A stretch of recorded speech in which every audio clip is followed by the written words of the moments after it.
అందరికీ నమస్కారం. ఇదే నా యూట్యూబ్ లో ఫస్ట్ వీడియో ఫుల్ వ్లాగ్. నా యూట్యూబ్ ఫ్యామిలీ అంతా సపోర్ట్ చేస్తారని కోరుకుంటున్నా. ఈ రోజు వీడియో వచ్చేసరికి హంపి కర్ణాటక రాష్ట్రంలో ఉంది. వీడియోని ఎక్కడ స్కిప్ చేయకుండా చూడండి. హంపికి మన తెలుగు రాష్ట్రాల నుండి రావాలంటే బస్సెస్ అండ్ ట్రైన్స్ అవైలబుల్ గా ఉంటాయి. హంపికి దగ్గరలో రైల్వే స్టేషన్స్ అయితే హోస్పేట్ ఉంది. హోస్పేట్ నుండి హంపికి జస్ట్ 10 కిలోమీటర్స్. ఇప్పుడు మనం ఫస్ట్ వచ్చేసరికి హంపిలో మెయిన్ ఫేమస్ టెంపుల్ అయిన విరూపాక్ష టెంపుల్ కి వెళ్తున్నాం. ఈ గుడిలో శివయ్య ఉంటారు. గుడి నిర్మాణం అంతా అప్పట్లో 7వ శతాబ్దంలో జరిగింది. ఇప్పుడైతే మేము గుడిలో దర్శనం చేసుకోవడానికి వెళ్తున్నాం. మేమైతే లైన్ లో ఉన్నాం. మేము లాంగ్ వీకెండ్ వెళ్ళడం వల్ల క్రౌడ్ అయితే చాలా మంది ఉన్నారు. మాకైతే దర్శనానికి ఒక 1 అవర్ పట్టింది. అది కూడా స్పెషల్ ఎంట్రీలో వెళ్ళాం. ఈచ్ టికెట్ వచ్చేసరికి 25 రూపీస్. నార్మల్ గా మనకి హంపి అంటే ఫస్ట్ గుర్తుకొచ్చేది విజయనగర సామ్రాజ్యం. అప్పట్లో హంపి వచ్చేసరికి విజయనగర సామ్రాజ్యం మొట్టమొదటి క్యాపిటల్ అంటే రాజధాని. అలా మేమైతే దర్శనానికి వెళ్తూ ఉండగా ఇక్కడైతే ఎవరైనా కొబ్బరికాయలు గట్ట తెస్తే ఇక్కడ స్వామివారికి సమర్పించుకోవాలి. ఇదిగోండి విరూపాక్ష స్వామివారి టెంపుల్ ఆలయం అని ఉంది. మేమైతే దర్శనం చేసుకుని బయటికి వచ్చేసాం. లోపలైతే ఫోన్ అలో లేదు. మనం ఈ గుడిలో చాలా జాగ్రత్తగా ఉండాలి. ఎందుకంటే చాలా కోతులు ఉంటాయి. ఇంకా అలా బయటకు వచ్చి పక్కనే ఉన్న అమ్మవారి టెంపుల్ కి వెళ్లి దర్శనం చేసుకున్నాం.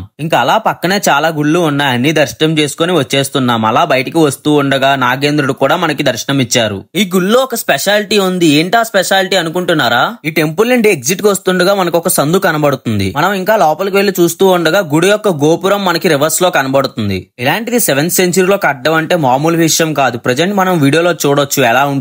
ఇంకా గుడి నుండి బయటికి వచ్చేసాం. ఎగ్జిట్ అవుతున్న దారిలో హంపి యొక్క చరిత్ర ఉన్న బుక్స్ అమ్ముతున్నారు. మనం అలా బయటికి వచ్చి గుడి నుండి ఎగ్జిట్ అవుతున్న వేళ అయితే మనకైతే అన్నదానం కనబడుతుంది. మనం తినాలనుకుంటే ఎక్కడ కూడా తినొచ్చు. స్వామివారి ప్రసాదం ఇక్కడ మనకి దొరుకుతుంది. ఇక్కడ అన్నదానానికి పెద్ద ప్లేసే ఉంది. అందరూ చాలా మంది భక్తులు ఇక్కడ వచ్చి తింటున్నారు. ఇంకా మేమైతే ఎగ్జిట్ నుండి అలా బయటికి వస్తున్నాం. మనం ఎవరైనా అన్నదానానికి డొనేషన్ ఇవ్వాలనుకుంటే ఇక్కడ మనం ఇవ్వచ్చు. ఇంకా నేను అలా బయటికి వస్తుంటే నాకైతే కోతి కనబడింది. నేనైతే కాసేపు కోతితో ఆడుకొని వీడియో తీసుకున్నా. ఇప్పుడు ప్రెజెంట్ అయితే మనం టెంపుల్ బ్యాక్ సైడ్ వ్యూ చూస్తున్నాం. ఎంత బాగుందో చూడండి. అప్పుడులో కట్టారు కాబట్టి ఎంత స్ట్రాంగ్ గా ఉంది. ఇప్పుడైతే అస్సలు అలా కట్టడమే లేదు అండ్ అంత స్ట్రాంగ్ గా కూడా లేదు. మేమైతే అలా కిందకి కొన్ని స్టెప్స్ ఉన్నాయి. కిందకి దిగుతూ ఉన్నాం. అక్కడైతే చిన్న చిన్న టెంపుల్స్ కూడా ఉన్నాయి కింద. ఇంకా అలా పక్కనే ఉన్న కోనేరు చూడడానికి వెళ్ళాం. ఇంకా ఈ కోనేరు వ్యూ అయితే చూడండి ఎంత బాగుందో. ఈ కోనేరులో మాకైతే కొన్ని చేపలు అండ్ అలాగే తాబేళ్లు కూడా కనబడ్డాయి. ప్రజెంట్ అయితే ఈ కోనేరుకి ఎవరికి ఎంట్రీ లేదు. ఇంకా కోనేరు పక్కన కొన్ని టెంపుల్స్ ఉన్నాయి. అలా దర్శించుకొని మేము బయటికి వచ్చేసాం. నేనైతే హోస్పేట్ లాస్ట్ టైం వచ్చాను కానీ బట్ ఎప్పుడు ఎక్కడికి వెళ్ళలేదు. ఇదే నా ఫస్ట్ టైం హోస్పేట్ వచ్చి హంపి చూడడం. నా లైఫ్ టైమ్ లో ఒక్కసారైనా హంపి వచ్చి చూడాలి. ఇలాంటి పురాతనమైన గుళ్ళు ఇంకా ఉన్నాయంటే మన లక్కనే చెప్పాలి. అలా కోనేరు పక్క నుండి వస్తే చాలా మంది కోనేరులో కాయిన్స్ వేస్తున్నారు. ఎందుకంటే వాళ్ళకి మంచి జరుగుతుందని వాళ్ళ నమ్మకం. ఇవన్నీ అప్పటి రాజైన శ్రీకృష్ణ దేవరాయలు గారు కట్టించారు. ఆయన జీవితం కూడా చాలా వరకు ఇక్కడే జరిగింది. శ్రీకృష్ణ దేవరాయలు గారు హంపిలో చాలా అంటే చాలా కట్టడాలు కట్టించారు. ఇంకా ఇదే ప్రస్తుతానికి విరూపాక్ష టెంపుల్. మొత్తం మనం విరూపాక్ష టెంపుల్ అయితే కవర్ చేసాం. అలా బయటికి వస్తే మనకైతే టెంపుల్ లెఫ్ట్ సైడ్ గోపురం లెఫ్ట్ సైడ్ లో మనకైతే చెప్పుల స్టాండ్ కనబడుతుంది. మనమైతే మన చెప్పులను అక్కడ పెట్టేసి వచ్చేయడమే. మేమైతే మా స్లిప్పర్స్ తీసుకొని బయటికి వచ్చేసాం. అలా కొంచెం ఆకలేస్తుందని చెప్పి ఈవిడ దగ్గర మేమైతే ఉసిరికాయలు మామిడికాయలు తీసుకున్నాం. ఉప్పు కారం పెట్టి ఇచ్చారు. టేస్ట్ అయితే బాగుంది. 10 రూపాయలే. మీరు మీ ఫ్రెండ్స్ తో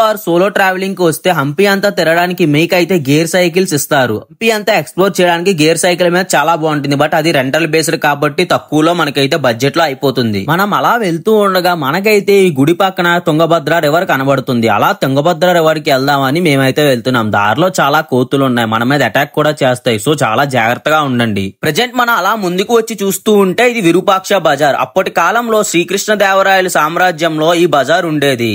మనకైతే తుంగభద్ర రివర్ పక్కనే కొన్ని టెంపుల్స్ కూడా ఉన్నాయి. ఆ బోర్డు లో మీరు చూడవచ్చు. మొత్తానికి తుంగభద్ర రివర్ దగ్గరికి వచ్చేసాం. ఎంత ఫ్లోయింగ్ ఉందో చూడండి. నార్మల్ గా అయితే నార్మల్ గా వాటర్ ఫ్లోయింగ్ తక్కువగా ఉంటుంది. బట్ రైనీ సీజన్ వల్ల ఇక్కడైతే వర్షాలు ఇలా అలా పడట్లేదు. చాలా పడుతున్నాయి కాబట్టి ఇంత ఫ్లోయింగ్ ఉంది. ప్రెజెంట్ అయితే తుంగభద్ర రివర్ సైడ్ ని ఎవరైతే పంపించట్లేదు. ఎవరైనా కాల్ అయితే జస్ట్ కడుక్కోవడానికి మాత్రమే పంపిస్తున్నారు. ఇంకా అలా రివర్ ని చూసుకొని పైకి వెళ్లి వచ్చాము. అక్కడైతే శ్రీరాముడి గుడి అండ్ ఆంజనేయ స్వామి గుడి ఉంది. అక్కడైతే మొబైల్ అలౌ లేదు కాబట్టి మేమైతే మీకు వీడియో చూపించలేదు. ఇంకా అలా బయటికి వస్తూ ఉండగా నాకైతే ఈ రాళ్ల మధ్య నుండి వెళ్తే చాలా భయంగా వేసింది. ఎందుకంటే అవి ఎక్కడ మన మీద పడిపోతాయని. బట్ అది వే కాబట్టి ఎలాంటి ప్రాబ్లం లేకుండా నెమ్మదిగా బయటికి వచ్చేసాం. మీరు హంపిని ఎవరెవరితో విజిట్ చేయాలనుకుంటున్నారో వాళ్ళకైతే వీడియోని షేర్ చేయండి. నేనైతే ఫస్ట్ టైం నా ఫుల్ వ్లాగ్ చేస్తున్నాను కాబట్టి అంతగా సరిగ్గా మాట్లాడలేకపోతున్నాను. సో నన్ను అయితే క్షమించండి. ఇంకొక్కసారిగా క్లైమేట్ అయితే చేంజ్ అయిపోయింది. ఎప్పుడెప్పుడు వర్షం పడిపోద్దాని మేము అయితే భయంతో స్టార్ట్ అయిపోతున్నాం. నాకైతే దారిలో చాలా మంది ఫారినర్స్ కనబడ్డారు. వాళ్ళైతే ఎలాంటి షాపింగ్ కూడా చేస్తున్నారు. నేను ఏదైనా వస్తువు తీసుకుందాం అని చెప్పి వెళ్ళా. బట్ కాస్ట్ అయితే చాలా ఎక్కువగా చెప్పారు. సో అయితే నేనైతే వచ్చేసా. ఇప్పుడు నెక్స్ట్ వచ్చే ప్లేస్ వచ్చేసరికి ప్రపంచంలో ఈ ప్లేస్ ఇంకెక్కడా ఉండదు. ఇంతకీ ఏ ప్లేస్ అనుకుంటున్నారా? ఉగ్ర రూపంలో ఉన్న నరసింహస్వామి స్టాచ్యూ. ప్రపంచంలో ఉగ్ర నరసింహస్వామి రూపంతో ఇక్కడ తప్ప మనకి ఇంకెక్కడా కనబడరు. ఇంకా అలా మనం పక్కకి వస్తే మనకైతే బడవ శివలింగం కనబడుతుంది. హంపీలో ఉన్న అతిపెద్ద శివలింగం ఇదే. మనం ఈ శివలింగంపై శివుడి యొక్క 3 కళ్ళు మనకి స్పష్టంగా కనబడతాయి. ఈ ఆలయం చుట్టూ ఎప్పుడు నీరుండేలాగా ఆ కాలంలోనే కాలువను కట్టి పెట్టారు. మనం ఎప్పుడూ ఈ శివలింగం చుట్టూ నీరునైతే చూడవచ్చు. ఇంకా ఈ శివలింగాన్ని చూసిన తర్వాత మేమైతే మళ్ళీ బయటికి స్టార్ట్ అయ్యాం. మేమైతే ప్రెజెంట్ ఎక్కడికి వెళ్తున్నామంటే క్వీన్స్ బాత్ ఏరియా. మేము లాంగ్ వీకెండ్ వచ్చాం కాబట్టి క్రౌడ్ అయితే ఎలా అలా లేరు, చాలా మంది వచ్చారు.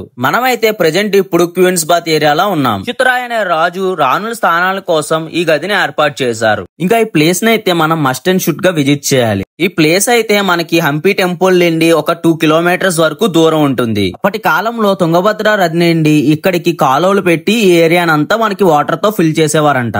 ఇది ఒక 7 అడుగుల వరకు ఉంటుంది. ఇక మనమైతే ఇంకా ముందుకు 1/2 కిలోమీటర్ దూరం వచ్చేసి ప్రెజెంట్ మనమైతే చందమామ మూవీ షూటింగ్ జరిగిన స్పాట్ కి అయితే వెళ్ళబోతున్నాం. ఒక్కసారిగా క్లైమేట్ అయితే చేంజ్ అయిపోయింది. మనం ఇక్కడ బోర్డు మీద చూడవచ్చు హంపి మొత్తం తిరగడానికి అప్రాక్సిమేట్లీ 65 ప్లేసెస్ ఉన్నాయి అండ్ 2-3 డేస్ పడుతుంది. మనమైతే ఇప్పుడు అండర్ గ్రౌండ్ సీక్రెట్ ఛాంబర్ దగ్గర ఉన్నాం. ప్రెజెంట్ విజిటర్ ని ఎవరిని అలౌ చేయడం లేదు. అప్పట్లో రాజులు ఇక్కడికి వెళ్లి శత్రువులకి తెలియకుండా ఎవరికి తెలియకుండా అక్కడ ఉండేవారు. ఇప్పుడు మనమైతే మహానవమి దిబ్బ దగ్గరికి వచ్చేసాం. దీన్ని శాసనాల ద్వారా చూస్తే శ్రీకృష్ణదేవరాయలు గారు నిర్మించారని ఉంది. ఆ పైకి వచ్చి చూస్తే ఆ వ్యూ అయితే ఎంత బాగుందో చూడండి. మనమైతే మొత్తం అందరినీ చూడవచ్చు. ఇంకా అలా కిందకి వెళ్తూ ఉండగా మనకైతే కొన్ని గదులు లాంటివి కనబడతాయి. ఇప్పుడు మనమైతే చందమామ మూవీ షూటింగ్ జరిగిన స్పాట్ కి వెళ్తున్నాం.